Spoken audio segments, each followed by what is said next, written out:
அனைவருக்கும் வணக்கம். இந்த வீடியோல என்ன பார்க்க போறோம் அப்படின்னா, தமிழ்நாடோட அக்ரிகல்ச்சர் பட்ஜெட்ட பத்தி பார்க்க போறோம். வேளாண் பட்ஜெட். சரிங்களா? ஸோ வேளாண் பட்ஜெட் அப்படின்னு சொல்லி பார்க்கிறப்ப, முதல்ல அக்ரிகல்ச்சருக்குன்னு தனி பட்ஜெட் போட்ட மாநிலம் யாரு அப்படின்னா கர்நாடகா. 2011லயே வந்து பார்த்தீங்கன்னா, அவங்க அக்ரிகல்ச்சருக்குன்னு தனி பட்ஜெட் போட்டிருந்தாங்க. தமிழ்நாட்டுல எப்ப அக்ரிகல்ச்சருக்குன்னு தனி பட்ஜெட் வர ஆரம்பிச்சது அப்படின்னா, 2021ல இருந்து நம்ப தமிழ்நாட்டுல வந்து பார்த்தீங்கன்னா, அக்ரிகல்ச்சருக்குன்னு தனி பட்ஜெட் போட்டுட்டு இருக்கோம். சரியா? 2021ல இருந்து. அந்த வகையில இப்ப 2026, 2027க்கான அக்ரி பட்ஜெட்ட இங்க பிரசன்ட் பண்ணியிருக்கோம். நெறையா பெரிய அளவுல ஒண்ணும் இல்ல. அக்ரி பட்ஜெட்னாலே வந்து ஒரு சில முக்கியமான அறிவிப்புகள் தான் இருக்கும். மொத்தமாவே பார்த்தீங்கன்னா, அந்த பட்ஜெட் டாக்குமெண்ட்டே ஒரு 80, 90 பேஜ் தான் இருக்கும். அதுல பரீட்சைக்கு தேவையானதுன்னு பார்த்தீங்கன்னா, ரொம்ப கம்மியா தான் இருக்கும். ஜஸ்ட் மேலோட்டமா தெரிஞ்சுக்கிட்டா போதும். இதுவரைக்கும் பார்த்தீங்கன்னா, பெரிய அளவுல நமக்கு அக்ரி பட்ஜெட்ல இருந்து டைரக்ட்டா கொஸ்டின் அப்படிங்கிறதும் வந்தது கிடையாது, இப்போ வரைக்கும். ஸோ, பேசிக்கா என்னெல்லாம் பண்ணியிருக்காங்கன்றத லைட்டா பார்த்து வச்சுக்கிட்டா போதும். எக்ஸாம்ல வந்துச்சு, இன்கேஸ் வந்துருச்சு அப்படின்னாலும், ஆப்ஷன் எலிமினேட் பண்ற அளவுக்கு தெரிஞ்சுக்கிட்டா போதும். சரியா? ரைட். இப்ப முதல்ல என்ன குடுத்திருக்காங்க அப்படின்னா, ஆ எம்.எஸ். சுவாமிநாதன் அவர்களோட ஒரு கோட் வந்து குடுத்திருக்காங்க. என்ன சொல்றாங்கன்னா, "if agriculture goes wrong, nothing else will have a chance to go right." அக்ரிகல்ச்சர்ல நம்ம சொதப்பிட்டோம் அப்படின்னா, மத்த எதுவுமே கரெக்ட்டா போகாது அப்படின்னு சொல்லி சொல்றாங்க. யார் சொல்லியிருக்காங்கன்னா, எம்.எஸ். சுவாமிநாதன் சொல்லியிருக்காரு. சரியா? கிட்டத்தட்ட கரெக்ட் தான் அதுவும். ஸோ இந்த மாரி ஒரு சில மேற்கோள்கள்லாம் இருந்துச்சு. அத குடுத்திருக்கோம். சரியா? ரைட். இப்ப இந்த அரசாங்கம் வந்த 2 மாசத்துல என்னெல்லாம் பண்ணியிருக்காங்க? இனிஷியேட்டிவ்ஸ் சோ ஃபார் அப்படின்னு சொல்லி பார்க்கிறப்ப, விவசாயிகளுக்கு வந்து பயிர்க்கடன் தள்ளுபடி பண்ணியிருந்தாங்க. ஆனா, அத நம்ம அந்த பட்ஜெட்லயே பார்த்துட்டோம். சரியா? அது போக பார்த்தீங்கன்னா, குறுவை பேக்கேஜ் அப்படின்னு சொல்லி குடுத்திருந்தாங்க. அதாவது நமக்கு எல்னினோனால பாதிப்புகள் ஏற்படும். அதனால விவசாயிகளுக்கு ஸ் ஒரு சலுகை வழங்கணும் அப்படிங்கிறதுக்காக இந்த குறுவை பேக்கேஜ் அப்படிங்கிறத குடுத்திருந்தாங்க. 134,00,00,000 சட்டமன்றத்துல கூட பார்த்தீங்கன்னா, குறுவை பேக்கேஜ பத்தி பெரிய விவாதம் போய்க்கிட்டு இருந்துச்சு. இல்லையா? ஸோ இந்த குறுவை பேக்கேஜ் அப்படிங்கிறது டெல்டா மாவட்டங்களுக்கு தனியா, டெல்டா அல்லாத மாவட்டங்களுக்கு தனியா அப்படின்னு சொல்லி குடுத்திருந்தாங்க. இப்ப தமிழ்நாட்ட பொறுத்தவரைக்கும் டெல்டா மாவட்டங்கள் எத்தன இருக்கு அப்படின்னா, 9 டெல்டா மாவட்டங்கள் இருக்கு. டெல்டா அல்லாத மாவட்டங்கள் அப்படின்னா 29 டெல்டா அல்லாத மாவட்டங்கள் அப்படிங்கிறது இருக்கு. ஸோ அதுக்கு தனித்தனியா பிரிச்சு குடுத்திருந்தாங்க. சரியா? அடுத்தது வந்து பார்த்தீங்கன்னா, பிரதான் மந்திரி ஃபசல் பீமா யோஜனா. இந்த திட்டம் 2016ல இருந்து தமிழ்நாட்டுல செயல்பட்டுட்டு தான் இருக்கு.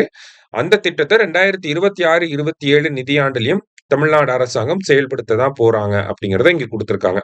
கிட்டத்தட்ட 14 கிளஸ்டரா 37 மாவட்டங்கள 14 கிளஸ்டரா பிரிச்சு இந்த திட்டத்த வந்து செயல்படுத்திட்டு இருக்காங்க. ஃபசல் பீமா யோஜனா அப்படின்னா கிராப் இன்சூரன்ஸ்க்கான திட்டம். அதாவது பயிர் காப்பீட்டு திட்டம். சரியா?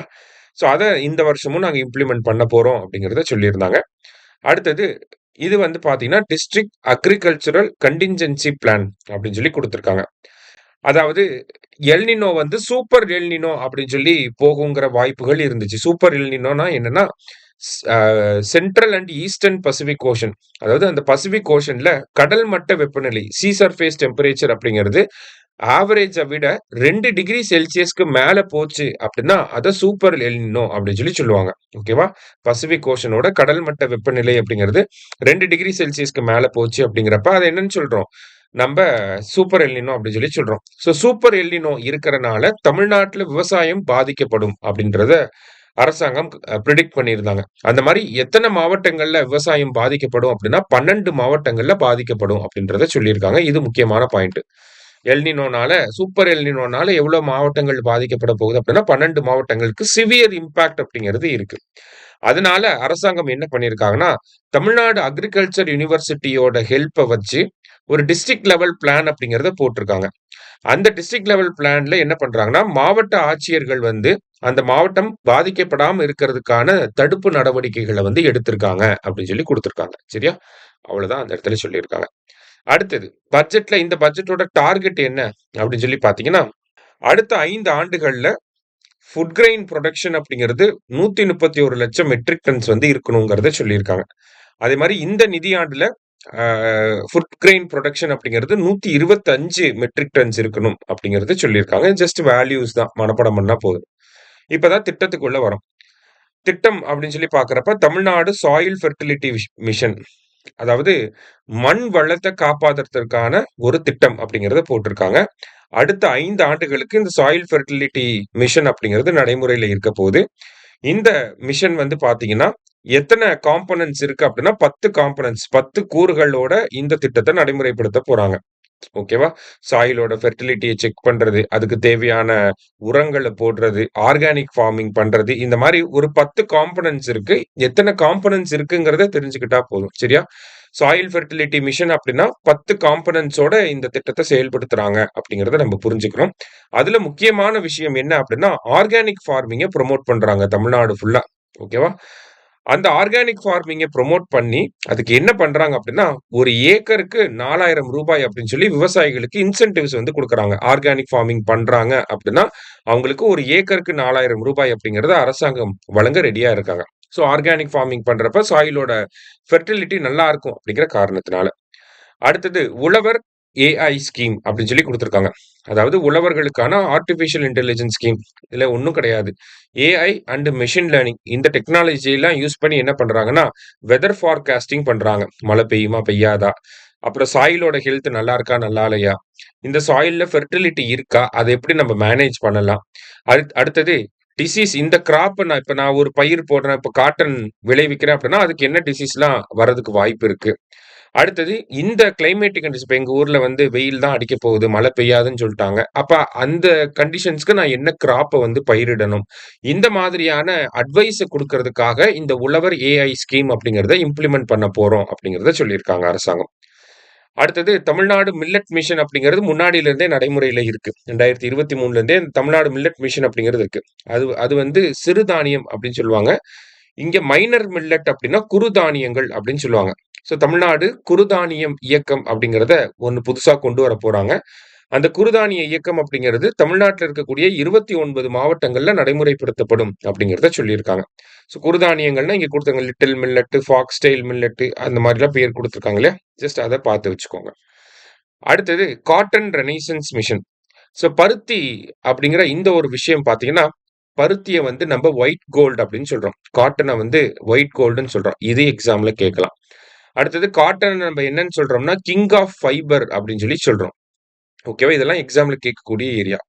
ஸோ காட்டன் எத ஒயிட் கோல்ட் அப்படின்னா காட்டன் அப்படிங்கிறத சொல்றோம். அதே மாரி கிங் ஆஃப் ஃபைபர் அப்படின்னாலும் காட்டன தான் சொல்றோம். தமிழ்நாடு வந்து பார்த்தீங்கன்னா, இந்திய அளவுல இந்த டெக்ஸ்டைல் செக்டார்ல தமிழ்நாடு வந்து ஒரு டாப் ஸ்டேட். ஓகேவா? இப்ப டெக்ஸ்டைல் செக்டார்ன்னு எடுத்துக்கிட்டாலே அதிகமான புரொடக்ஷனும் சரி, அதிகமான எக்ஸ்போர்ட்டும் சரி, தமிழ்நாடு தான் இப்ப டாப்ல வந்து இருக்காங்க. அதான் இங்க குடுத்துருக்காங்க. ஸ்பின்னிங் மில்ஸ்ல வந்து பார்த்தீங்கன்னா, 46% தமிழ்நாட்டுல தான் இருக்கு. பவர்லூம் வந்து பார்த்தீங்கன்னா, 22% தமிழ்நாட்டுல தான் இருக்கு. ஹேண்ட்லூம் கைத்தறி அப்படிங்கிறது பார்த்தீங்கன்னா, 12% தமிழ்நாட்டுல தான் இருக்கு. அப்புறமா காட்டன் வியர் புரொடக்ஷன் அது கிட்டத்தட்ட 70% தமிழ்நாட்டுல தான் இருக்கு. அப்படிங்கிற காட்டனோட இம்பார்ட்டன்ஸ இந்த இடத்துல சொல்லியிருக்காங்க. இத அப்படியே மனப்பாடம் பண்ணிறணும். சரியா? அதே மாரி காட்டன ஒயிட் கோல்டுன்னு சொல்றாங்க. காட்டன கிங் ஆஃப் ஃபைபர் அப்படின்லாம் சொல்றாங்க. ஸோ இவ்வளவு முக்கியமான காட்டன வந்து அத பாதுகாக்கிறதுக்காக, அதனுடைய உற்பத்திய அதிகப்படுத்துறதுக்காக அடுத்த 5 ஆண்டுகளுக்கு வந்து பார்த்தீங்கன்னா, இந்த காட்டன் ரெனைசன்ஸ் மிஷன் அப்படிங்கிறது நடைமுறைப்படுத்தப்படும் அப்படிங்கிறத சொல்லியிருக்காங்க. நெக்ஸ்ட் வந்து பார்த்தீங்கன்னா, வைல்ட் போர் டேமேஜ் பிரிவென்ஷன் ஸ்கீம் அப்படின்னு சொல்லி குடுத்திருக்காங்க. வைல்ட் போர் டேமேஜ் பிரிவென்ஷன் இந்த காட்டு பன்றிகள்லாம் இருக்கும் இல்லையா? அதுங்கலாம் என்ன பண்ணுது அப்படின்னா, விவசாய நிலங்களுக்கு வந்து அந்த பயிர்கள வந்து சேதப்படுத்திட்டு போயிருது. அதனால நம்ம தமிழ்நாடு அக்ரிகல்ச்சர் யூனிவர்சிட்டி என்ன பண்ணியிருக்காங்கன்னா, இந்த வைல்ட் போர வந்து தொரத்தி விடுறதுக்கான ஒரு லிக்விட வந்து ரெடி பண்ணியிருக்காங்க. அத ஃபார்மர்ஸ்க்கு குறைஞ்ச விலையில அரசாங்கம் வழங்கும் அப்படிங்கிறத சொல்லியிருக்காங்க. அது போக அ அ காட்டு பன்றிகளையும் தாண்டி யானை, இந்த மாரி எல்லா அனிமல்ஸ்னாலயும் கொஞ்சம் பாதிப்புகள் இருக்க தான் செய்யுது. அதனால என்ன பண்றாங்கன்னா, எலக்ட்ரிக் ஃபென்சஸ் வந்து போடணும். கரண்ட் கம்பி வந்து போடணும் அப்படின்னு சொல்றாங்க. அந்த கரண்ட் கம்பிக்கு கரண்ட் எங்கிருந்து எடுக்குறாங்கன்னா, சோலார் பேனல வச்சு கரண்ட் எடுக்குறாங்க. சரியா? அதனால தான் அதான் சோலார் பவர்ட் எலக்ட்ரிக் ஃபென்சிங் அப்படின்னு சொல்லி சொல்றாங்க. 3வது பாயிண்ட் என்ன குடுத்திருக்காங்க அப்படின்னா, ரிமூவல் ஆஃப் புரோசோபிஸ் ஜூலிஃப்ளோரா அப்படின்னு சொல்லி குடுத்திருக்காங்க. அதாவது இந்த சீமை கருவேல மரங்கள சுத்தி தான் இந்த காட்டுப்பன்றிகள் அப்படிங்கிறது அதிகமா இருக்கும். ஸோ, நம்ம சீமை கருவேல மரங்கள ரிமூவ் பண்ணிட்டோம் அப்படின்னா, அந்த காட்டுப்பன்றிகளோட எண்ணிக்கையும் கம்மியாகும். அதே மாரி இந்த சீமை கருவேலங்கள் அப்படிங்கிறது தண்ணிய அதிகமா அ எடுத்துக்கும். ஸோ, அந்த ஒரு நெகட்டிவ் இம்பாக்ட்ல இருந்தும் நம்ம நிலத்த காப்பாத்த முடியும். ஓகேவா? கிரவுண்ட் வாட்டர அதிகப்படுத்த முடியும். ஸோ, அந்த காரணத்தினால என்ன பண்றாங்கன்னா, புரோசோபிஸ் ஜூலிஃப்ளோராவ நாங்க ரிமூவ் பண்ணுவோம் அப்படின்னு சொல்லி சொல்லியிருக்காங்க. அடுத்தது அண்ணல் Ambedkar agricultural assistance scheme. So இந்த திட்டம் யாருக்கான திட்டம் அப்படின்னா, ஷெட்யூல்டு காஸ்ட் மற்றும் ஷெட்யூல்டு ட்ரைப்ல இருக்கக்கூடிய விவசாயிகளுக்கான திட்டமாக இந்த திட்டத்தை வடிவமைச்சிருக்காங்க. ஸோ இந்த திட்டத்துக்கு கீழே அக்ரிகல்ச்சர்ல அரசாங்கம் என்னெல்லாம் திட்டம் கொண்டு வந்திருக்காங்களோ அந்த திட்டத்துக்கு கீழே எஸ்சி எஸ்டி விவசாயிகள் வந்து பெனிஃபிட் அடையணும். அவங்களுக்கு தேவையான அந்த பாசன வசதிகள், பாசனத்துக்கு தேவையான உட்கட்டமைப்பு வசதிகள் எல்லாத்தையும் மேற்கொள்ளணும். அதாவது பண்ணி கொடுக்கணும் அப்படிங்கிறது தான் இந்த ஸ்கீமோட நோக்கமாக இருக்கு. ஸோ இரிகேஷன் இன்ஃப்ராஸ்ட்ரக்சரை எஸ்சி எஸ்டி ஃபார்மர்ஸ்க்கு டெவலப் பண்ணி கொடுக்குறாங்க. அதான் முக்கியமானது இங்க. அடுத்தது அவார்டு 3 அவார்டு சொல்லியிருந்தாங்க பட்ஜெட்ல. மக்கள் சேவகர் Anjalai Ammal award for small and marginal farmers. So இங்க ஸ்மால் அண்ட் மார்ஜினல் ஃபார்மர்ஸ் அப்படின்னு சொல்லி ஒரு டெஃபினிஷன் கொடுத்துருக்காங்களா, அது என்ன அப்படின்னு சொல்லி பார்ப்போம் ஃபர்ஸ்ட். இந்தியாவை பொறுத்த வரைக்கும் ஒரு விவசாயி கிட்ட எவ்வளோ ஏக்கர் நிலம் இருக்கோ அதன் அடிப்படையில் அவங்கள பிரிப்பாங்க. ஃபர்ஸ்ட் எடுத்தோடனே மார்ஜினல் ஃபார்மர்ஸ் அப்படின்னு சொல்லி வரும். மார்ஜினல் ஃபார்மர்ஸ்னா அவங்களோட லேண்ட் ஹோல்டிங் வந்து 0 to 1 ஹெக்டேரா இருக்கணும். ஓகேவா, 0 to 1 ஹெக்டேர். அடுத்தது ஸ்மால் ஃபார்மர் அப்படின்னா 1 to 2 ஹெக்டேருக்குள்ள இருக்கணும். ஓகேவா. அடுத்தது செமி மீடியம் அப்படின்னு சொல்லி சொல்லுவாங்க. செமி மீடியம் அப்படின்னா 2 to 4 ஹெக்டேர் வரைக்கும் இருக்கணும். ஓகேவா. அடுத்தது தான் மீடியம் ஃபார்மர்ஸ்ன்னு சொல்லுவாங்க. அவங்க 4 to 10 ஹெக்டேர்ஸ் வரைக்கும் இருக்கணும். லார்ஜ் ஃபார்மர்ஸ் அப்படின்னா 10 ஹெக்டேருக்கு மேல இருக்கணும். சரியா. இப்ப எதனால ஸ்மாலும் மார்ஜினல் மட்டும் கொடுத்துருக்காங்கன்றது உங்களுக்கு புரிஞ்சிருக்கும். கரெக்டா. இதை இங்கிலீஷ்லயே படிச்சு வச்சுக்கோங்க. தமிழ் மீடியம்னாலும் இங்கிலீஷ்ல இது சிம்பிளா தான் இருக்கு, அப்படியே படிச்சுக்கலாம். ஃபர்ஸ்ட் மார்ஜினல் வரும், அப்புறம் தான் ஸ்மால் வரும். ஓகேவா. மார்ஜினல்னா 0 to 1, ஸ்மால்னா 1 to 2, செமி மீடியம்னா 2 to 4, மீடியம்னா 4 to 10, லார்ஜ்னா 10க்கு மேல. ஓகேவா. இப்ப இதுல ஸ்மால் அண்ட் மார்ஜினல் ஃபார்மர்ஸை மட்டும் செலக்ட் பண்ணி அவங்களுக்கு மக்கள் சேவகர் அஞ்சலை அம்மாள் அவார்டு வந்து கொடுக்க போறாங்க. சரியா. ஸோ என்ன காம்படிஷன்ல என்ன பண்ணுவாங்க அப்படின்னா, அரசாங்கம் வந்து ஒரு 10 பயிர்களை வந்து சொல்லுவாங்க. இந்த 10 பயிர்கள்ல அதிகமான விளைச்சல் யாருக்கெல்லாம் வருதோ ஒவ்வொரு பயிருக்கும் 3 பேரை செலக்ட் பண்ணுவாங்க. First rank, second rank, third rank அப்படின்னு சொல்லி செலக்ட் பண்ணி மொத்தம் 30 பேருக்கு வந்து பாத்தீங்கன்னா இந்த அஞ்சலை அம்மாள் விருது வந்து வழங்க போறாங்க. அதுல ஃபர்ஸ்ட் பிரைஸ்க்கு 2.5 லட்சம், செகண்ட் பிரைஸ்க்கு 1.5 லட்சம், தேர்ட் பிரைஸ்க்கு 1 லட்சம் அப்படின்னு சொல்லி கொடுக்க போறாங்க. சரியா. இதான் அஞ்சலை அம்மாள் விருது. அங்க 10 கிராப். சரியா, அதை பார்த்துக்கோங்க. அதே மாதிரி விளைச்சலை பேஸ் பண்ணி எவ்வளவு மகசூல் வருது அப்படிங்கிறத பேஸ் பண்ணி. அடுத்தது டிஸ்ட்ரிக்ட் லெவல் வெற்றி விவசாயி விருது அப்படின்னு சொல்லி கொடுத்துருக்காங்க. இது என்ன அப்படின்னு சொல்லி பாத்தீங்கன்னா, இதுக்கு கண்டிஷன் வந்து அட்லீஸ்ட் உங்ககிட்ட 2 ஏக்கராவது இருக்கணும். ஓகேவா. அட்லீஸ்ட் 2 ஏக்கர்லயாவது நீங்க என்ன பண்ணிருக்கணும்னா விவசாயம் பண்ணிருக்கணும். அதுல அரசாங்கம் சொல்லக்கூடிய 9 பயிர்கள்ல நீங்க என்ன பண்ணிருக்கணும்னா ப்ரொடக்டிவிட்டி அப்படிங்கிறது அதிகமா இருக்கணும். உற்பத்தி முன்னாடி அஞ்சலை அம்மாள் விருது வந்து உற்பத்தி சார்ந்து, வெற்றி விவசாயி விருது அப்படிங்கிறது உற்பத்தி திறன் சார்ந்து இருக்க போகுது. ஓகேவா. ஹையஸ்ட் ப்ரொடக்டிவிட்டி இருக்கணும். அரசாங்கம் சொல்லக்கூடிய 9 கிராப்ல ஹையஸ்ட் ப்ரொடக்டிவிட்டி இருந்துச்சு அப்படின்னா அந்த விவசாயிகளுக்கு வந்து என்ன பண்ண போறாங்க, இந்த வெற்றி விவசாயி விருது வந்து வழங்க போறாங்க. மொத்தம் 90 ஃபார்மர்ஸ்க்கு கொடுக்க போறாங்க.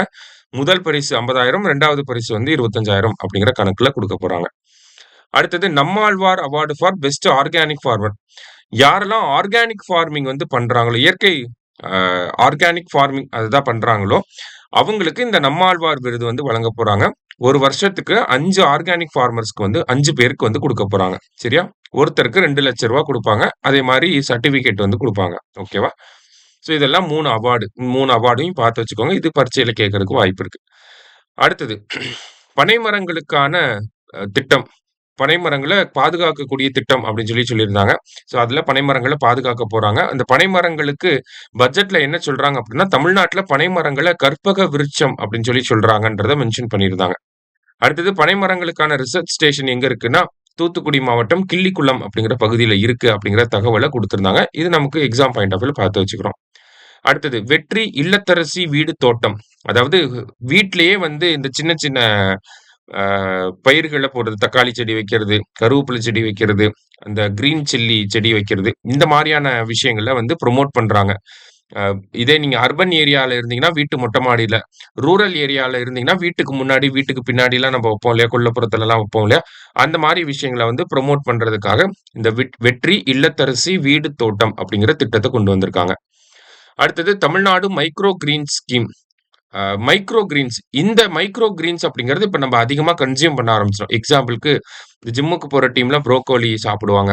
அப்புறம் cabbage, onion, green gram, hours gram இந்த மாரிலாம் நம்ம சாப்பிட ஆரம்பிச்சுட்டோம் இல்லையா? இதெல்லாம் பார்த்தீங்கன்னா 7லிருந்து 21 நாட்களுக்குள்ள வளர்ந்துரும். விதைய போட்டோம்னா 7லிருந்து 21 நாட்கள்ல வளர்ந்துரும். சீக்கிரமாவும் வளர்ந்துருது. அதே மாரி இதனுடைய நியூட்ரிஷன் வந்து பார்த்தீங்கன்னா, மத்த பயிர்கள விட 40 மடங்கு அதிகமா இருக்கு. சரியா? அதனால என்ன பண்றாங்கன்னா, சென்னை, கோயம்புத்தூர், திருச்சிராப்பள்ளி இந்த அர்பன் சிட்டீஸ்ல வந்து 20,000 இந்த மைக்ரோ கிரீன் கிட்ஸ வந்து குடுக்க போறாங்க. 20,000 பிளான்ட் வந்து குடுக்க போறாங்க. ஓகேவா? வளர்க்கறதுக்காக. சோ அதான் தமிழ்நாடு மைக்ரோ கிரீன் ஸ்கீம் அப்படின்னு சொல்லி கொண்டு வராங்க.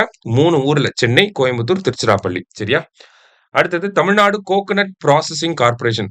சோ அந்த கோகனட் ரிலேட்டடா இருக்கக்கூடிய எல்லா ஆக்டிவிட்டீஸையும் மானிட்டர் பண்றதுக்காக ஒரு அமைப்பையே ஏற்படுத்த போறாங்க. அந்த அமைப்போட பேர் என்னன்னா, தமிழ்நாடு கோகனட் ப்ராசஸிங் கார்ப்பரேஷன் அப்படின்னு சொல்லி பேர் வச்சிருக்காங்க. ரைட். அடுத்தது ஜஸ்ட் தெரிஞ்சுக்க வேண்டியதெல்லாம் கேட்கறதுக்கு வாய்ப்பு கம்மி தான். அடுத்தது வந்து பார்த்தீங்கன்னா, வெற்றி வான்மகள் திட்டம். ஸோ 2026 அப்படிங்கிறது பார்த்தீங்கன்னா, international year of women farmer அப்படின்னு சொல்லி யுனைட்டட் நேஷன்ஸ் டிக்ளேர் பண்ணியிருக்காங்க. சரியா? இதுவும் ஒரு முக்கியமான ஃபேக்ட். இது எக்ஸாம்ல கேட்கலாம். அத தாண்டி பார்த்தீங்கன்னா, அத மனசுல வச்சுக்கிட்டு நம்ம அரசாங்கம் என்ன பண்ணியிருக்காங்கன்னா, வெற்றி வான்மகள் அப்படிங்கிற ஒரு திட்டத்த டிசைன் பண்ணியிருக்காங்க. இந்த திட்டத்துக்கு கீழ என்ன பண்றாங்கன்னா, பெண்களுக்கு வந்து ட்ரோன் ட்ரெய்னிங் வந்து குடுக்குறாங்க. ட்ரோன் ட்ரெய்னிங்க குடுத்து, விவசாய நிலங்கள்ல வந்து ஃபெர்டிலைசர தெளிச்சு விடுறது, பெஸ்டிசைட தெளிச்சு விடுறது, இந்த மாதிரியான வேலைகள பண்றதுக்காக அவங்களுக்கு ட்ரோன் ட்ரெய்னிங் அப்படிங்கிறத வழங்க போறாங்க. இதே மாதிரியான திட்டத்த நமோ ட்ரோன் தீதி அப்படின்னு சொல்லி மத்திய அரசாங்கம் கொண்டு வந்திருப்பாங்க. நமோ ட்ரோன் தீதி அப்படிங்கிற திட்டம். ஓகேவா? நமோ ட்ரோன் தீதி அப்படிங்கிற தீதி அப்படின்னா விமன் அப்படிங்கிறது மீனிங். ஸோ இந்த நமோ ட்ரோன் தீதி எப்போ வந்திருக்குன்னா 2023ல வந்திருக்கும். சரியா? அதே மாரியான திட்டம் தான். அங்கேயும் என்ன பண்றாங்க, பெண்களுக்கு ட்ரோன் ட்ரெய்னிங் குடுத்து இந்த மாரி ஃபெர்டிலைசர் பெஸ்டிசைட்ஸ்லாம் வந்து தெளிக்கிறதுக்கான ட்ரெய்னிங் குடுப்பாங்க ட்ரோன்ஸ வச்சு. அதே மாரி தமிழ்நாட்டுல பெண்களுக்கும் பண்ண போறாங்க.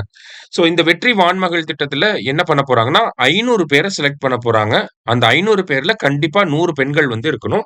அவங்களுக்கு ட்ரோன் ட்ரெய்னிங் குடுப்பாங்க. சரியா? அடுத்தது Tamil Nadu farmers income enhancement commission அப்படின்னு சொல்லி குடுத்திருக்காங்களா? சோ இது என்ன அப்படின்னா, இது இது ஒரு ஆணையம் ஏற்படுத்த போறாங்க. ஒரு கமிஷன எஸ்டாப்ளிஷ் பண்ண போறாங்க. இந்த கமிஷன் விவசாயிகளோட வருமானத்த இன்கிரீஸ் பண்றதுக்கு நடவடிக்கைகள் என்னலாம் எடுக்கணுமோ அதெல்லாம் எடுப்பாங்க. அடுத்தது agri business guidance bureau. Tamil Nadu வந்து பாத்தீங்கன்னா, அக்ரிகல்ச்சர் பிசினஸஸ்ல வந்து பாத்தீங்கன்னா, ஒரு டாப் ஸ்டேட்டா இருக்காங்க. ஓகேவா? சோ விவசாயிகள், அடுத்தது வந்து அக்ரிகல்ச்சர்ல ஆன்டர்பிரினர்ஸ்லாம் இருப்பாங்க இல்லையா? அக்ரிப்ரூனர்ஸ் அவங்க, ஃபார்மர் புரொடியூசர் கம்பெனிஸ் இவங்களுக்கெல்லாம் வந்து அக்ரிகல்ச்சர் பிசினஸஸ்ல தேவைப்படக்கூடிய கைடன்ஸ வழங்குறதுக்காக ஒரு அமைப்பை ஏற்படுத்த போறாங்க. அந்த அமைப்பு எங்க இருக்கும்னா, சென்னையில வந்து இருக்கும். சரியா? அதோட தலைமையகம் சென்னையில வந்து இருக்க போகுது. அடுத்தது இது ரொம்ப முக்கியமானது. Agricultural intelligence and market excellence centre. இப்ப எக்ஸாம்ல என்ன பண்ணுவாங்க அப்படின்னா, ஏஐஎம்இசி அப்படின்னு சொல்லி குடுத்துட்டு, அதோட ஃபுல் ஃபார்ம்ல artificial intelligence market excellence centre அப்படின்னு சொல்லி குடுத்துருவாங்க. அப்ப நம்ம கரெக்ட்ன்னு போட்டு வந்துருவோம். ஏஐன்னா ஆர்டிபிஷியல் இன்டெலிஜென்ஸ் தான் அப்படின்னு சொல்லி. ஆனா அதுதான் மாட்டிப்போம். இங்க இங்க என்ன குடுத்துருக்காங்க? அக்ரிகல்ச்சுரல் இன்டெலிஜென்ஸ் அப்படின்னு சொல்லி குடுத்துருக்காங்க. இத தான் நம்ம நோட் பண்ணி வச்சுக்கணும். சரியா? இந்த ஏரியால இருந்து இததான் தலைப்ப மட்டும் தான் இங்க கேள்வியா கேட்பாங்க. சோ இங்க என்ன சொல்றாங்கன்னா, அகைன் தமிழ்நாடு வந்து இந்த அக்ரிகல்ச்சர் மார்க்கெட்டிங்ல ஒரு டாப் ஸ்டேட். ஓகேவா? என்ன புரொடியூஸ் பண்றோமோ அத நல்லா விளம்பரப்படுத்தி மார்க்கெட்டிங் பண்ணிருவோம். சோ நம்மகிட்ட அக்ரிகல்ச்சர் மார்க்கெட்டிங்க்கு என்னெல்லாம் இருக்கு அப்படின்னு பார்த்தீங்கன்னா, ரெகுலேட்டட் மார்க்கெட்ஸ் இருக்கு. ஈனாம் அப்படிங்கிறது இருக்கு. உழவர் சந்தை இருக்கு. ஃபார்மர் புரொடியூசர் கம்பெனிஸ்லாம் இருக்கு. சோ இதனுடைய டேட்டாஸ் எல்லாத்தையுமே இன்டகிரேட் பண்ணி ஏஐ மூலியமா அசிஸ்டன்ஸ் குடுப்போம் அப்படிங்கிறத குடுத்திருக்காங்க. சோ இங்க நம்ம என்ன நோட் பண்ணணும் அப்படின்னா, தமிழ்நாட்டுல எவ்வளோ ரெகுலேட்டட் மார்க்கெட் இருக்கு அப்படிங்கிற நம்பர நோட் பண்ணிக்கணும். தமிழ்நாட்டுல எத்தனை ஈனாம் அப்படிங்கிறது இருக்குங்கிறத நோட் பண்ணணும். தமிழ்நாட்டுல எத்தனை உழவர் சந்தை இருக்கு 194 அப்படிங்கிறத நோட் பண்ணணும். அப்புறம் ஃபார்மர் புரொடியூசர் கம்பெனிஸ் எவ்வளோ இருக்குங்கிறத நோட் பண்ணி வச்சுக்கணும். சரியா? அடுத்தது அக்ரி எஜுகேஷன் ரிலேட்டடா பார்த்தீங்கன்னா, அக்ரிகல்ச்சுரல் டெக்னாலஜி ரிசர்ச் சென்டர் அப்படிங்கிறத ஊட்டியில கொண்டு வர போறாங்க. சோ அத பத்தி தான் இங்க டிஸ்கஸ் பண்ணியிருக்காங்க. அது போக பார்த்தீங்கன்னா, நம்மாழ்வார் பேர்ல ஆர்கானிக் ஃபார்மிங்க்கான ஒரு டிப்ளோமா காலேஜ ஏற்படுத்த போறாங்க. ஓகேவா? Diploma college for organic agriculture. அது யார் பேர்ல வரப்போகுதுன்னா, நம்மாழ்வார் அவர்கள் பேர்ல வரப்போகுது. எங்க வரப்போகுது அப்படின்னா, தஞ்சாவூர் பக்கத்துல சக்கோட்டை அப்படிங்கிற பகுதியில வந்து வரப்போகுது. ஓகேவா? Diploma college for organic agriculture Nammalvar பேர்ல தஞ்சாவூர்ல கொண்டு வரப் போறாங்க. சரியா? அடுத்தது மேங்கோ டெக்னாலஜிக்கான சென்டர் எங்க வரப்போகுதுன்னா, பையூர், கிருஷ்ணகிரியில வரப்போகுது. சில்லி அந்த மிளகாய்க்கான டெக்னாலஜி சென்டர் எங்க வரப்போகுதுன்னா, ராமநாதபுரம் அண்ட் கோவில்பட்டி ராமநாதபுரத்துல வரப்போகுது. அப்புறம் தூத்துக்குடியில, கோவில்பட்டியில வரப்போகுது. அடுத்தது மஞ்சள் டர்மரிக்கான டெக்னாலஜி சென்டர் எங்க வரப்போகுதுன்னா, பவானி சாகர், ஈரோட்ல வரப்போகுது அப்படின்னு சொல்லி குடுத்துருக்காங்க. இதெல்லாம் நமக்கு கரெக்ட் பேர், இன்கரெக்ட் பேர்ல கேட்பாங்க. அடுத்தது இங்க வந்து டிஎன் அப்பெக்ஸ்ன்னு குடுத்துருக்காங்களா? Tamil Nadu food processing and agricultural export corporation அப்படின்னு சொல்லி சொல்லுவாங்க. ஸோ அந்த அமைப்புக்கு கீழ கிராஃப்ட் அப்படின்னு சொல்லி ஃபுட் டெக்னாலஜிய டெவலப் பண்றதுக்கான ஒரு அமைப்பை ஏற்படுத்தப் போறாங்க. சரியா? இதுல கிராஃப்ட்னா என்ன அப்படின்னு சொல்லி ஃபுல் ஃபார்ம் பார்த்து வச்சுக்கணும். Centre for refining and advancing food technology அப்படின்னு சொல்லி குடுத்துருக்காங்க. எங்க வரப்போகுதுன்னா, கோயம்புத்தூர்ல வரப்போகுது. சரியா? அடுத்தது டைரி டெவலப்மெண்ட். பால்வளத்துறைய பொறுத்தவரைக்கும் பார்த்தீங்கன்னா, தமிழ்நாட்டுல ஒரு நாளைக்கு எவ்வளோ லிட்டர் மில்க் புரொடியூஸ் பண்றோம் அப்படின்னா, 3,00,00,000 லிட்டர்ஸ் வந்து மில்க் புரொடியூஸ் பண்றோம். இந்தியாவோட டோட்டல் மில்க் புரொடக்ஷன்ல தமிழ்நாடோட பங்களிப்பு எவ்வளோ அப்படின்னா 4.7% இருக்கு. தமிழ்நாட்டுல ஒரு நபருக்கு ஒரு நாளைக்கு எவ்வளோ மில்க் வந்து கிடைக்குது? ஒரு நபருக்கு ஒரு நாளைக்கு எவ்வளோ பால் கிடைக்குது அப்படின்னா, 407 கிராம் பால் வந்து கிடைக்குது. கிட்டத்தட்ட 1/2 லிட்டர் பால் குடிச்சிரும். நம்மளே 10 டீ குடிப்போம் ஒரு நாளைக்கு. கரெக்ட்டா?